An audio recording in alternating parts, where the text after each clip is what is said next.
miembro de la Trinidad Divina tiene una labor específica para realizar. Podríamos decir que el Padre es el administrador general. Él ve por todos los intereses del reino. El Hijo es el gran intercesor y redentor. Tuvo que morir en la cruz del Calvario, poner allí su vida para hacer posible el pago de la deuda que de otra manera usted y yo tendríamos que pagar las consecuencias, porque la deuda no la podemos pagar. El Espíritu Santo es el ejecutor que hace eficaz la tarea de la evangelización del mundo entero. Y quiero enfocar un poco en esa dirección.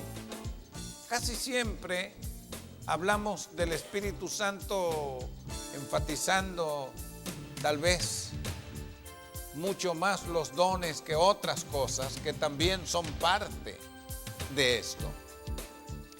El Espíritu Santo, como decíamos la semana pasada, es el compañero fiel suyo y mío. Cuando Jesús se iba, después de haber resucitado, Él dijo: me voy, pero no os dejaré huérfanos. Volveré a vosotros. Y si me fuere, enviaré, ¿qué? Otro consolador. ¿Recuerdan?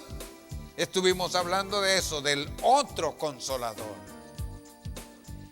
Y el Señor reafirmó el asunto cuando dijo: os conviene que yo me vaya, porque si no me fuere, el Consolador no vendría a vosotros. Y Él puso énfasis en ese hecho porque el Espíritu Santo es el compañero fiel para la obra que cada uno de nosotros tiene que realizar mientras vive y mientras vive la vida cristiana como corresponde. Por eso voy a hablar en estos minutos sobre lo que estoy llamando presencia, esencia y vigencia del Espíritu Santo en la evangelización. Repito, presencia, esencia y vigencia del Espíritu Santo en la evangelización. Hay suficiente afirmación en las Escrituras de la importancia que tiene la presencia del Espíritu Santo aquí. Estábamos citando las palabras de Jesús que están en el Evangelio de Juan. Vaya conmigo al capítulo número 16. Lo vamos a ver de nuevo y corroborar esta afirmación. San Juan, Evangelio de Juan, capítulo 16. Versículos 7 y 8 dice lo siguiente: pero os digo la verdad, os conviene que yo me vaya, porque si no me fuere, el Consolador no vendría a vosotros. Mas, si me fuere, ¿qué? Os lo enviaré. Y cuando Él venga, ¿qué tarea trae? Convencer al mundo de pecado. Sin la acción, sin la participación de la obra que realiza el Espíritu Santo, la tarea de la evangelización no tendría las posibilidades que tiene. Usted y yo podemos hablar y testificar, evangelizar, tratar de convencer a alguien, pero nosotros no convencemos a nadie de la condición real pecaminosa que tiene. No. Es el Espíritu Santo. Una persona puede haber sido un creyente por años y al tener una condición espiritual de insuficiencia, de pecado, ¿sabe qué es lo que va a ocurrir? Usted le puede decir una u otra escritura, eso yo lo sé, eso yo lo sé. Es hasta que el Espíritu Santo aparece y toca la puerta. Él convencerá al mundo de pecado, dice el Señor. Eso me inspira a mí para hacer la evangelización. A mí me ha tocado hablar con gentes de toda clase. Me ha tocado hablar con personas que cuando le comienzo a decir, ¿usted ha oído el evangelio? Sí. ¿Y qué piensa del evangelio? Bien. ¿Y le gustaría que le hable de Jesucristo? Sí. ¿Usted sabe que es pecador? Sí. ¿Y que el Señor perdona? Sí. Y no le discuten nada. Qué fácil es. Pero a veces salen algunas personas que no son nada fáciles.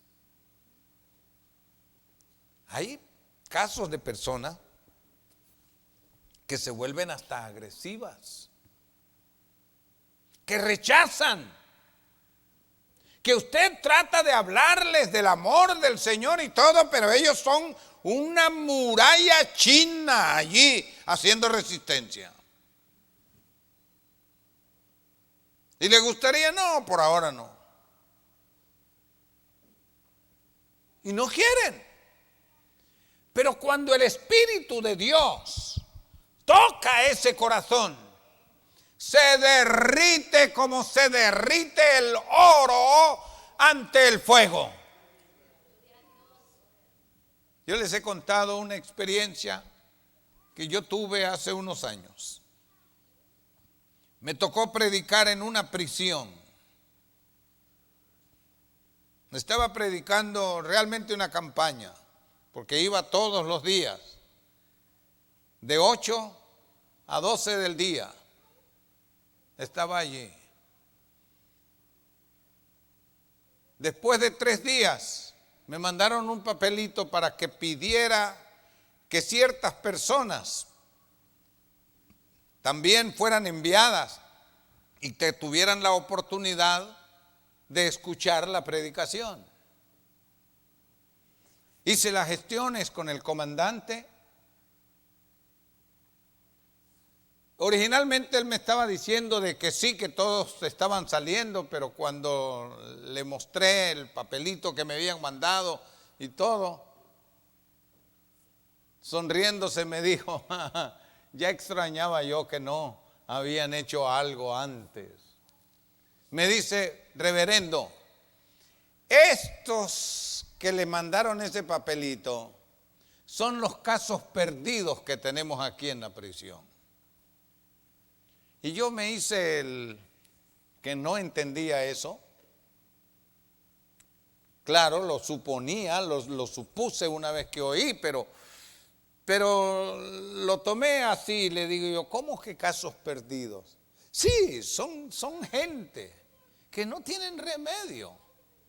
Son unos delincuentes, unos criminales que no tienen ya esperanza.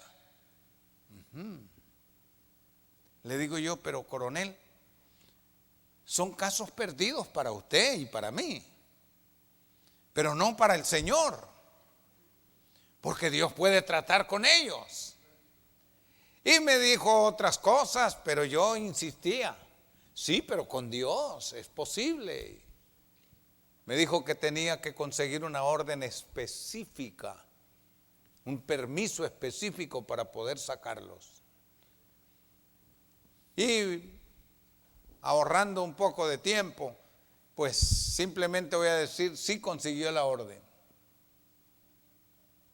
Y me dijo, mañana van a estar. El día siguiente yo no tuve que preguntar si salieron o no salieron. Eran una especie de mastodontes así, mire, altos, fornidos. Cuando yo vi eso, le digo al compañero mío con quien íbamos allí, le digo yo, David, ahí están los de la celda número 13. Me dice, sí, yo no los había visto antes. Ellos son, sin duda. Pero hubo un caso. Ese grupo que salió parecía como estar dirigidos por uno que fue el que se puso en el fondo del corralillo donde los sacaban a los presos.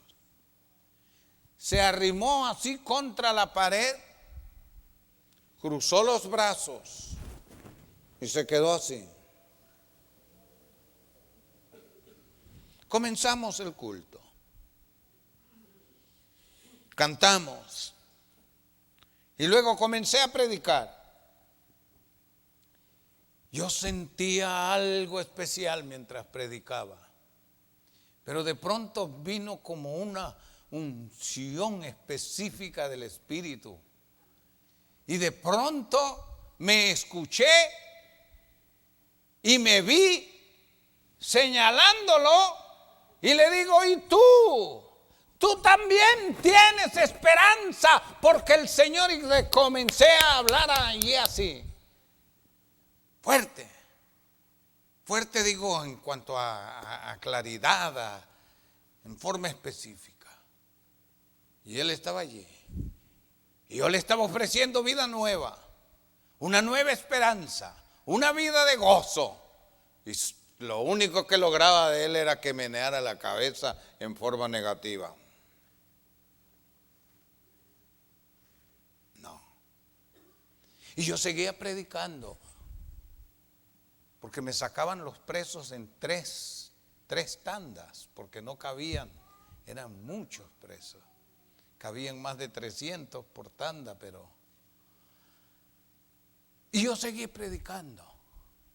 Y luego vino el momento de hacer la invitación. ¿Quién quiere recibir a Cristo como su Salvador personal? Y varios presos levantaron la mano, que querían recibir a Cristo. Pero de pronto me sentí impulsado a hacerlo y lo hice. Y le digo, ¿y tú qué esperas? Ven, sé hombre, sé valiente. Para esto es que se necesita el valor.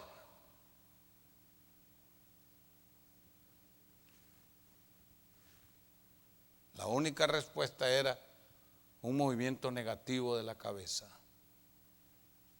Yo seguía invitando. Y otra vez le digo, ¿qué esperas? Vente, estoy esperando por ti. De momentito lo vi que comenzó a morderse los labios, así. Y claro que eso puede ser de enojo como puede ser de otra cosa, ¿no? Pero yo dije, ven, ven. De pronto ese hombre se vino para el frente. Yo estaba allí, estábamos separados por una malla metálica fuerte, y vino hasta la propia orilla donde yo estaba. Qué tremendo fue cuando vi a ese hombre de rodillas, con las manos levantadas, llorando. Se entregó a Cristo, lo recibió como su Salvador personal. Y cuando ese hombre llegó, detrás de él se vino el resto del grupo que estaba en la celda número 13. Y todos vinieron y se entregaron a Cristo. Porque cuando Él venga, convencerá al mundo de pecado. Si el Espíritu Santo entra en acción, los resultados tienen que ser magníficos, porque esa es tarea que el Espíritu y solamente el Espíritu Santo puede llegar a realizar. Qué emocionante fue aquello. Oh. para no dejarlos así nada más, les voy a decir, el coronel me había dicho que si sacaba ese grupo necesitaba pedir refuerzo militar, y le llegó un refuerzo de 40 soldados con armamento especial que se subieron en el muro. Pero no era porque estaban ahí los soldados que él, no, era por el toque del Espíritu Santo. Cuando ellos estaban viniendo todos al frente, yo comencé a llorar y volví a ver así para el muro. Y lo tremendo para mí fue que una de las personas que estaba en el muro era el coronel y estaba llorando. Y cuando terminamos las 3 tandas de ese día, llegó un soldado, se me cuadró ahí y me dice: mi coronel lo está solicitando. Y fui a ver de qué se trataba. Y me dice: ¿por qué estaban llorando los de la celda número 13? Y casi le digo: por lo mismo, por lo que usted estaba llorando. Casi que le digo eso. Porque ¿qué otra explicación tengo yo? No son mis palabras, no es mi argumento, no es mi fuerza, no es influencia humana, es obra del Espíritu Santo. Hermano mío, hay esperanza cuando nosotros hacemos la obra de Dios.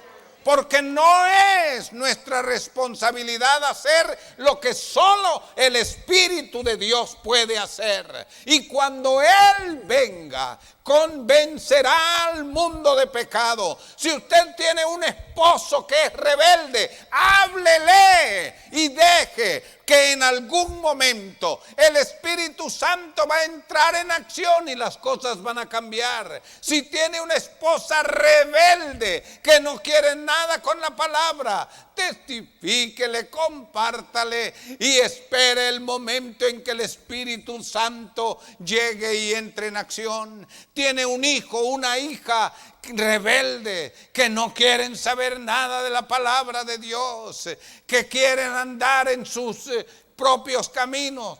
Hábleles del Señor y espere el momento en que entre en acción el Espíritu Santo y todo cambiará. Aleluya. Oiga esta promesa. Tiene razón, esto no fue ordenado por puro gusto. Vea lo que dice en San Lucas 24, 48 y 49. Vosotros sois testigos de estas cosas. He aquí, yo enviaré la promesa de mi Padre sobre vosotros, pero quedaos vosotros en la ciudad de Jerusalén hasta que seáis investidos de poder desde lo alto. Y Lucas también es el que escribe en Hechos capítulo 1 en el versículo 8, y pareciera como una continuación de esto último que acabamos de leer en San Lucas 24. Pero recibiréis, ¿qué cosa? Poder. ¿Cuándo? Cuando haya venido sobre vosotros el Espíritu Santo, y me seréis testigos en Jerusalén, en toda Judea, en Samaria y hasta lo último de la tierra. Aleluya. No hay ningún rinconcito que quede reservado a la posibilidad de acción del Espíritu Santo de Dios, hasta lo último de la tierra. Aleluya. Hay suficiente demostración de la importancia de la presencia del Espíritu Santo. La evangelización no es con ejército ni con fuerza, sino con mi espíritu, dice Jehová de los ejércitos.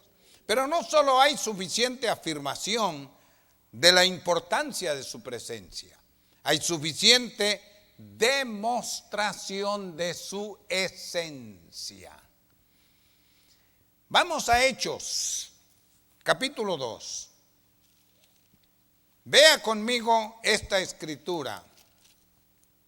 ¿Se acuerda usted que el apóstol Pedro había negado 3 veces al Señor? Había llegado hasta a maldecir. Dijo: yo no conozco a ese hombre. Y es que no era fácil, la situación que había en ese momento allí no era fácil.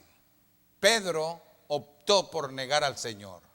Y cualquiera se haría la pregunta: y ese es uno de los apóstoles, y ese es uno en quien se ha confiado el establecimiento de la iglesia. Sí, él es uno de ellos.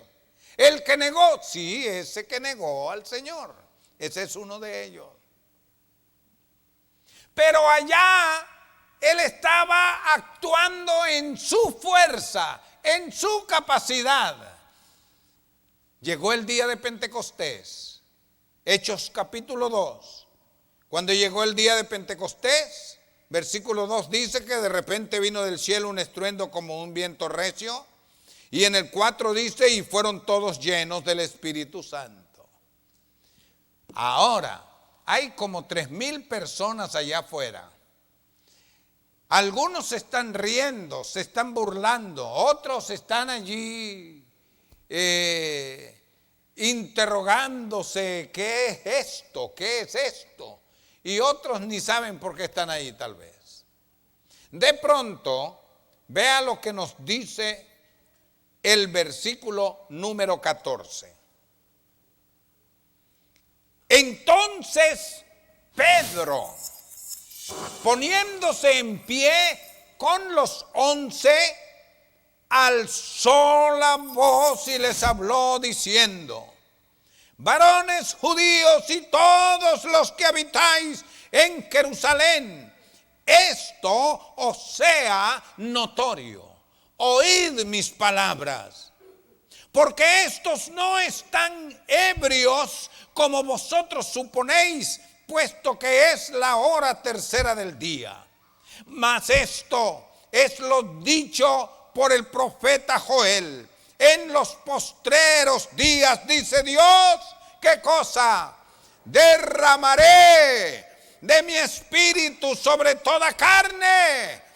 Y entonces se echó un sermón y 3,000 personas aceptaron a Cristo como su Salvador. ¿Cómo fue que lo consiguió Pedro? El que 3 veces había dicho: no conozco a este Señor, no sé quién es, y había negado a Jesús. ¿Qué hizo la diferencia? La diferencia la hizo el Espíritu Santo en la vida de Pedro.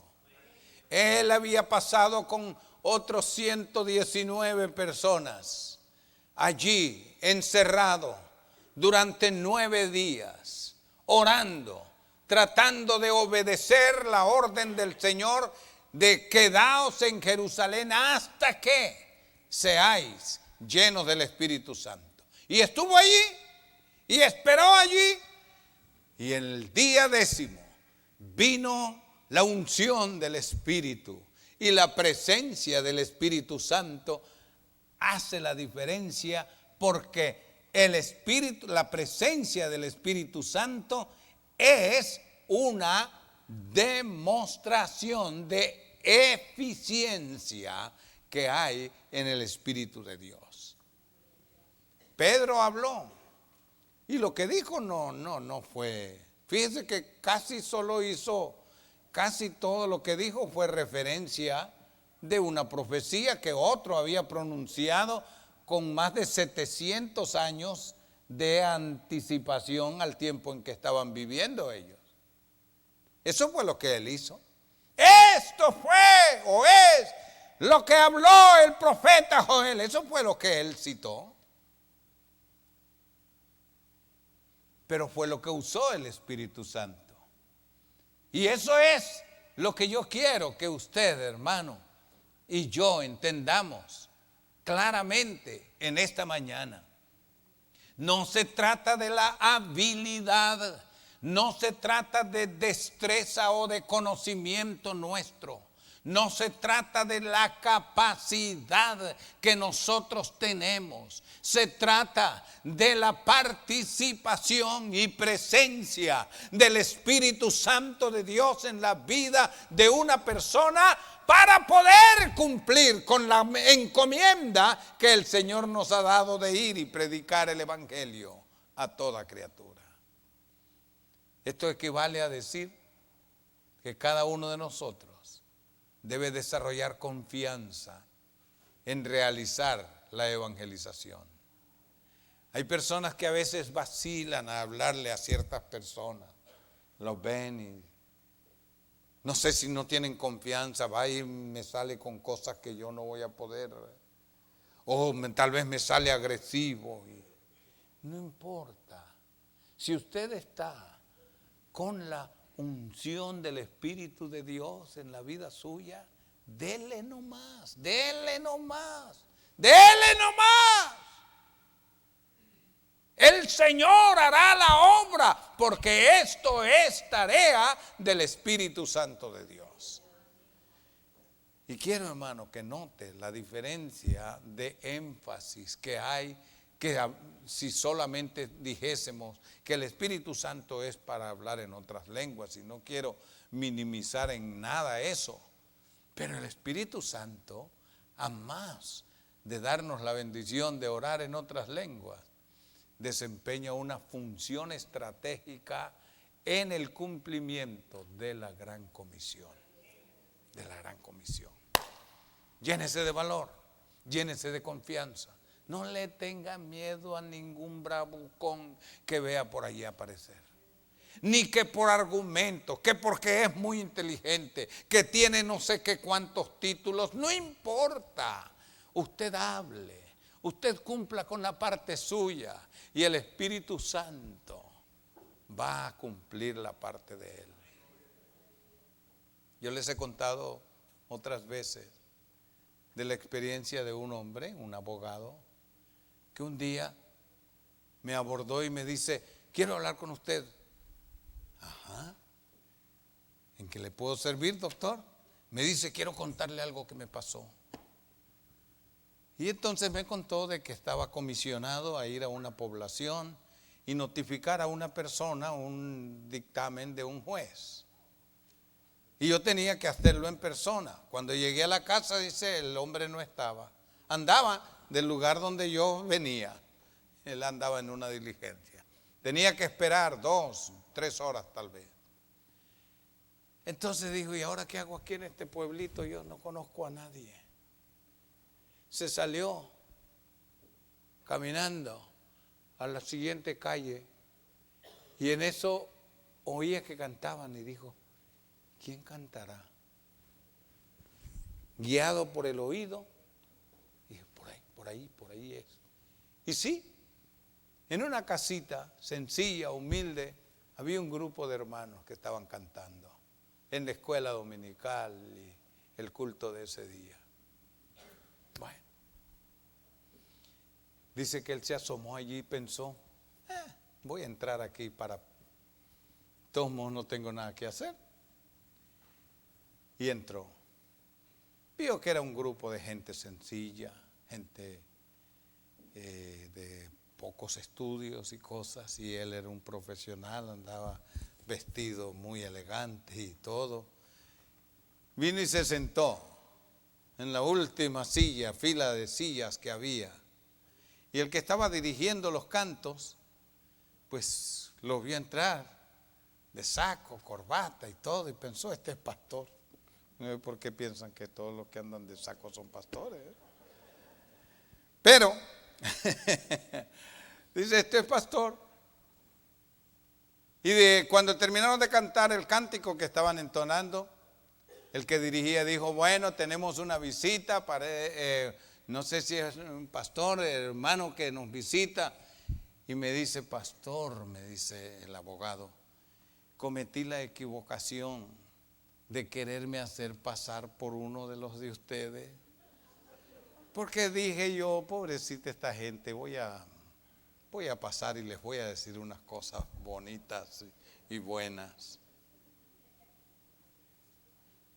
Entonces él no dijo, no, yo no soy pastor, sino que dijo, hermano, si quiere pasar y darnos unas palabras.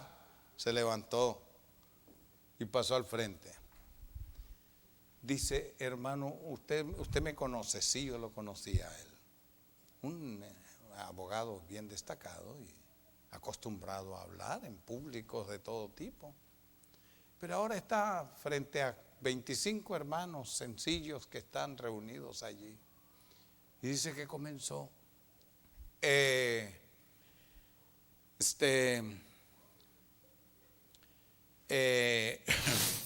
¿sabe? Me dice él, ¿va a creer usted que no hallé qué decirle? Con una vergüenza, yo tuve que admitir y les dije, discúlpenme, yo no soy pastor, no soy hermano, pero pasaba por allí, entré y eso fue lo único que atiné a decir y fui y me senté, dice. Y en eso se levantó otro de los que estaba allí sentado, con las mangas de la camisa enrolladas.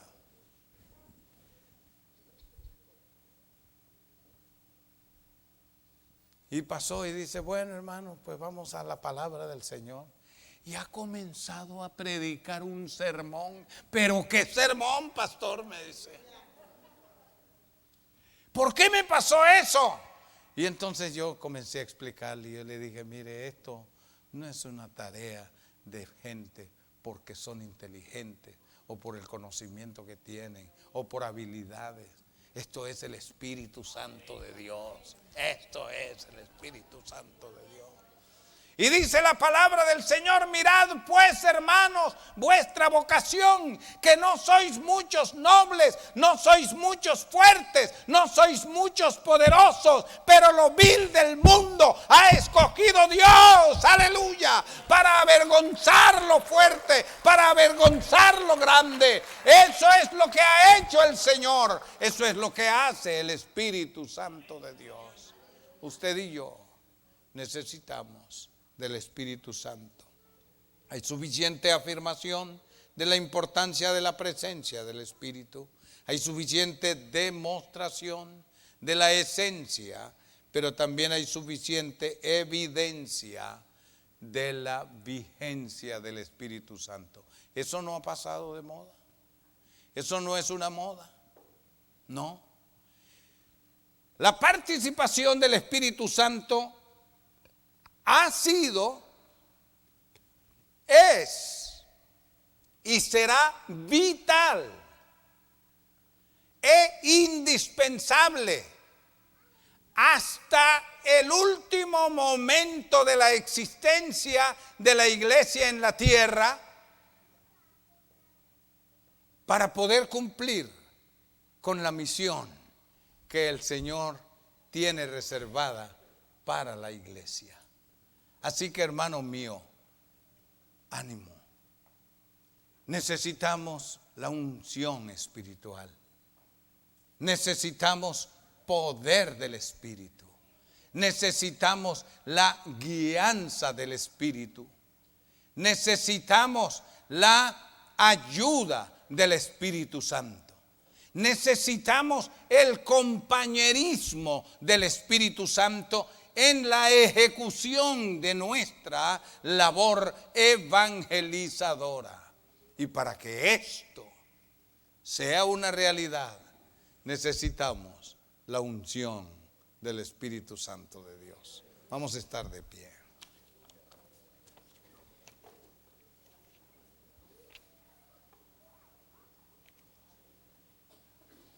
Usted conoce ese coro que dice, Espíritu Santo, bienvenido a este lugar. Jesucristo bienvenido a este lugar. Padre omnipotente, de gracia y amor, bienvenidos a este lugar. Vamos a cantarlo una vez más y orar. Pero hermano, piense con este concepto. Yo necesito del Espíritu Santo. Lo necesito ahora. Lo necesito siempre. Necesito su gracia. Necesito su guianza. Necesito su poder. Necesito la autoridad que el Espíritu imparte a la vida del creyente para cumplir la misión que el Señor nos ha encomendado. Cantemos una vez más. Espíritu Santo, bienvenido a este lugar. Jesucristo, bienvenido a este lugar. Padre omnipotente, Padre omnipotente, de gracia y amor. Bienvenidos. Bienvenido a este lugar. Levantemos nuestras manos ahora. Espíritu Mientras Santo, aquí Roberto continúa cantando, usted y yo digamos al Espíritu Santo en palabras de oración el deseo que tenemos de Él, la necesidad que reconocemos que hay en nosotros de su presencia y vigencia en nuestra vida. Padre, en el nombre de Jesús de Nazaret, mira a cada hermano y hermana en esta hora. Ayúdanos a entender la importancia de la acción, de la participación del Espíritu Santo en nuestra vida y en el cumplimiento de la gran comisión. Danos una unción fresca del Espíritu. Danos una unción fresca del Espíritu Santo.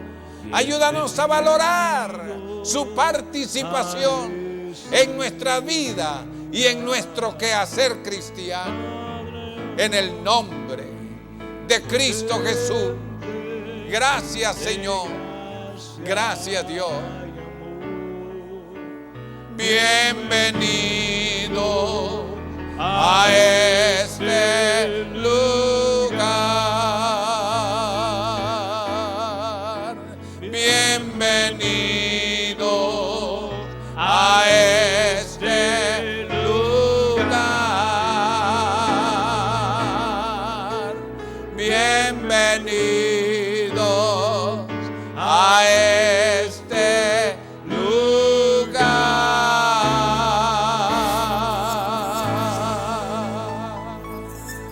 Aleluya, aleluya, aleluya, aleluya.